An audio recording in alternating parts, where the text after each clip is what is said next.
Cake তো তোমাদের সবাই অনেকভাবে অনেক রকমভাবে দেখিয়েছে, বাট আমি এই প্রথম তোমাদের একেবারে সহজ রেসিপিতে দেখাবো। ডিমের কুসুম কোনোই আলাদা করার ঝামেলা নেই, একবারেই হ্যান্ড উইক্সের সাহায্যে এত সুন্দর করে যে কেক বানানোটা দেখাবো তোমাদের সবারই সত্যি অনেক বেশি ভালো লাগবে। পুরো ডিটেলসটা তোমাদের দিয়ে দেবো। আসসালামু আলাইকুম আমার কলেজের ভাই বোনরা, তোমরা সবাই কেমন আছো? আজকে তোমাদেরকে একটা স্পঞ্জ কেকের বেস তৈরি করে দেখাবো।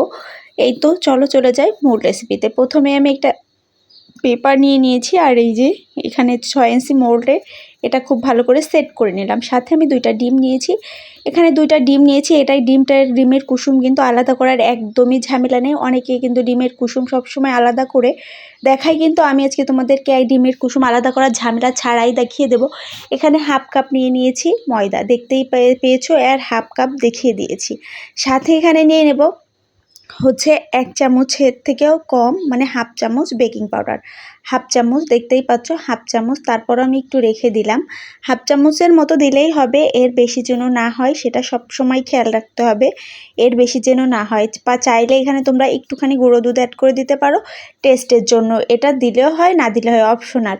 আর এখানে হাফ কাপের থেকে একটুখানি কম চিনি দিয়ে দিয়েছি, দেখতেই পেয়েছো। আর মিষ্টিটা তোমরা একটু বেশি খেতে চাইলে অবশ্যই আর একটু বেশি বাড়িয়ে দিতে পারো। 2টা ডিম ভেঙে নিয়েছি, দেখতেই পাচ্ছ। কুসুম কিন্তু একদমই আলাদা করিনি, যেরকম ছিল সেরকমটাই আছে কুসুমটা। আর এখানে আমি চিনিটাও অ্যাড করে দেব। চিনিটা হাফ কাপের মানে 1/3 কাপ বলতে পারো, এরকম আর কি অবস্থা। এখানে আমি ব্লেন্ডার দিয়ে খুব ভালো করে এটাকে ব্লেন্ড করে নেব। জাস্ট চিনিটা গলার অপেক্ষা একটু ফোমি হয়ে যাবে। ফোমিটা কেমন হবে সেটাও আমি তোমাদের সাথে শেয়ার করব, যে ফোমিটা কেমন হবে। অনেক ঘনত্বটা করা যাবে না, অনেক কমও করা যাবে না। এই যে দেখতেই পাচ্ছ, মানে একটু সংখ্যা বোঝা যাচ্ছে। আর সেখানে আর এটা হচ্ছে লেমন ফ্লেভার, আমার কাছে লেমন ফ্লেভারটা বেশি ছিল না, জাস্ট অল্প ছিল, যাই হোক চলে গেছে, আরও একটা হবে এমন অবস্থা। লেমন ফ্লেভারটা দেওয়ার পর এখানে আমি একটু জাস্ট কালার দিয়ে দিয়েছি, লেমন কালারটা দিয়ে দিয়েছি জাস্ট কালারটা আনার জন্য। এই কালারটা অবশ্যই অপশনাল, তোমরা চাইলে স্কিপ করে যেতে পারো। মানে কেকের কালারটা কেমন এসেছে অবশ্যই দেখতে পারছো, আমি ওই কালারটা আনার জন্যই হচ্ছে দিয়েছিলাম। যাই হোক, এই তো হয়ে গেছে আমার।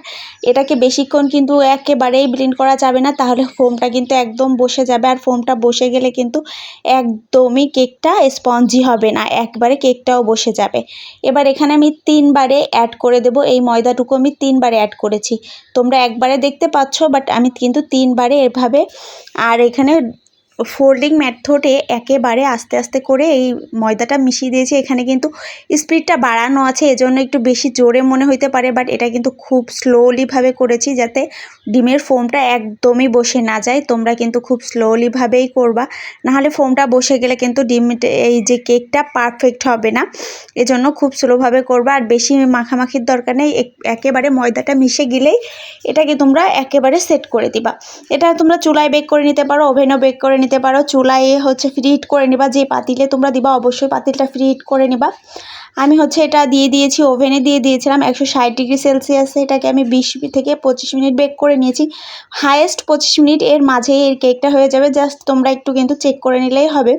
আর যদি তোমরা চুলায় বানাতে চাও এটাও 25 মিনিটের মতোই লাগবে। স্পঞ্জ কেক হইতে বেশি সময় লাগে না, পাউন্ড কেকগুলো হইতে অনেক বেশি সময় লাগে। আর দেখতেই পাচ্ছ কতটা সফট হয়েছে, কতটা সফট হয়েছে, এটা বলার বাহিরে। এই তো কেমন লাগলো আজকের ভিডিওটা অবশ্যই কমেন্ট করে জানাতে ভুলবা না। আমার ভিডিওটা ভালো লাগলে অবশ্যই লাইক কমেন্ট শেয়ার করে দিবা।